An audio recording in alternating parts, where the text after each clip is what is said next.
Don't miss the Villas of Tuscany new construction open house this Sunday, March 10th from 11 a.m. to 2 p.m. Mike Boylan and the Mott's team presents this to you, and it's the last home on the cul-de-sac on Via Luna Circle, right off Hills and Dales between Wales and Stuhldreher. And look at this beautiful interior of this model home. It's fully furnished and staged for you to get a great idea of what this home, the Capri, will look like by Karis Homes. And choose from these 20 villa lots and also 4 residential lots that are in the allotment.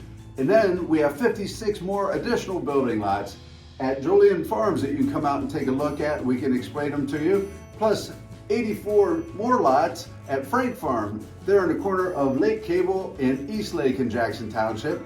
And look at some of the home plans that we have. The Capri with different elevations. The Torino with different elevations. The Promenade 3 with different elevations. The Portico with some different elevations, and the Plaza with some different elevations. So come on out and see these great plans and this great model home and all these building lots. It's a lot.